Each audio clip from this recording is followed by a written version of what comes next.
प्रभु यीशु मसीह के जलाली और मधुर नाम में आज दिनांक 25 दिसंबर दिन शनिवार को हम आप सबका स्वागत करते हैं। आज के दिन के लिए जो वचन है वो लिया गया है पहला तीमुथियुस की पुस्तक उसका 3 अध्याय उसका 16 पद। वचन इस प्रकार से कहता है, और इसमें संदेह नहीं कि भक्ति का भेद गंभीर है, अर्थात वह जो शरीर में प्रकट हुआ आत्मा में धर्मी ठहरा, स्वर्गदूतों को दिखाई दिया, अन्य जातियों में उसका प्रचार हुआ,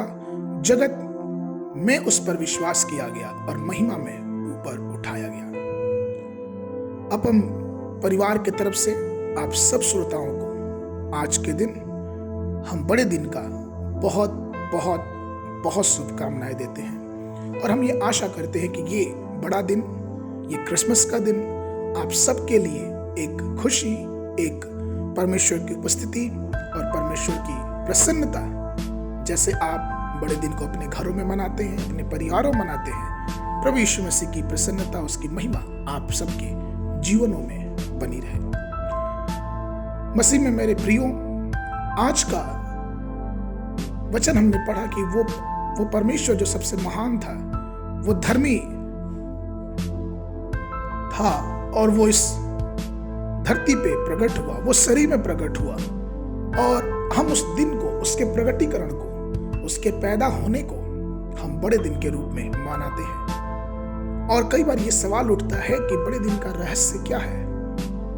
इसकी क्या महानता है, हम क्यों इसको मनाते हैं? तो उसका उत्तर हमें पहला तीमुथियुस की पुस्तक उसका 3 अध्याय और उसका 16 पद साफ साफ कहता है कि और इसमें संदेह नहीं कि भक्ति का भेद गंभीर है, अर्थात वह जो शरीर में प्रकट हुआ आत्मा में धर्मी ठहरा, स्वर्गदूतों को दिखाई दिया, अन्य जातियों में उसका प्रचार हुआ, जगत में उस पर विश्वास किया गया और महिमा में ऊपर उठाया गया। अर्थात वो परमेश्वर जो हम सबसे प्यार करता है, उसने अपने आप को इस धरती पे शारीरिक रूप में प्रकट किया और वो हमसे इतना प्यार करता है कि उसने हमारे जीवन के लिए अपने जीवन को इस धरती पे ला दिया और उस शरीर का नाम रखा गया यीशु, जिसका अर्थ है वो अपने लोगों को उनके पापों से बचाएगा। मसीह जिसका अर्थ है अभिषिक्त, इमानुएल जिसका अर्थ है परमेश्वर हमारे साथ है। और यशायाह नबी की पुस्तक उसका 9 अध्याय उसका 6वें पद में अगर हम पढ़ते हैं तो हमें पाते हैं कि उसके और भी 5 अन्य सार्थक नाम दिए गए, जैसे कि उसका नाम अद्भुत, युक्ति करने वाला, प्राकर्मी परमेश्वर, अनंत काल का पिता, शांति का राजकुमार। अर्थात परमेश्वर जब अपने आप को इस धरती पर प्रकट किया तो सिर्फ उसने स्वर्ग की महिमा नहीं छोड़ी, लेकिन उसने मनुष्यों के बीच में आके और मनुष्यों को परमेश्वर के पास आने का रास्ता दिखाया। इसलिए तो यूहन्ना की पुस्तक उसका 1 अध्याय उसका 14 पद में वचन इस प्रकार से कहता है, और वचन देहधारी हुआ और अनुग्रह और सच्चाई से परिपूर्ण होकर हमारे बीच में डेरा किया और हमने उसकी ऐसी महिमा देखी जैसे पिता के इकलौते की महिमा। अर्थात वह अनुग्रह और सच्चाई पूरी रीति से इस धरती पे हमारे और आपके बीच में डेरा किया। यीशु मसीह का स्वयं देह में प्रकट होना एक रहस्यमय बात है